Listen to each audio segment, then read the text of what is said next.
بلوچستان کے ضلع کیچ کی تحصیل بولیدہ سے ہمارے گدروشیا پوائنٹ کے نمائندہ صدام آدم کی رپورٹ کے مطابق بولیدہ میں بجلی کا مسئلہ شدت اختیار کر گیا. عوام کی زندگیاں جیرن بن گئی.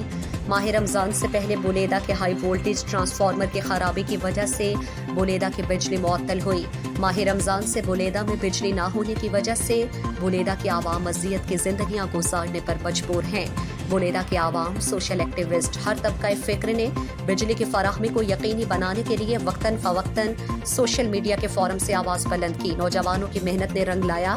گزشتہ ہفتے بولیدہ کے لیے ہائی وولٹیج ٹرانسفارمر کوئٹہ سے تربت لایا گیا. جب بجلی سٹارٹ کری گئی تو ٹرانسفارمر کی تکنیکی خرابی سامنے آ گئی. بولیدہ مزید تاریکی میں ڈوب گیا. علاقہ مکینوں کے مشکلات میں اضافہ ہو گیا. دوسری طرف بولیدہ میں بجلی کی طویل لوڈ شیڈنگ جاری تھی اور علاقے کے مختلف علاقوں کے کئی چھوٹے ٹرانسفارمر خراب ہیں، جس کی وجہ سے ارد گرد کی مختلف آبادیوں میں بجلی معطل تھی. بولیدہ کے عوام نے کیسکو حکام اور مختلف ذمہ داروں کو ٹرانسفارمر کو ٹھیک کرنے اور بولیدہ کی بجلی کی بحالی کی اپیل کی ہے. مزید دلچسپ معلومات اور خبروں سے آگاہ ہونے کے لیے Gedrosia point Facebook page, Instagram, Twitter کو فالو اور یوٹیوب چینل کو سبسکرائب کریں. بیل آئیکن بٹن دبانا نہ بھولیں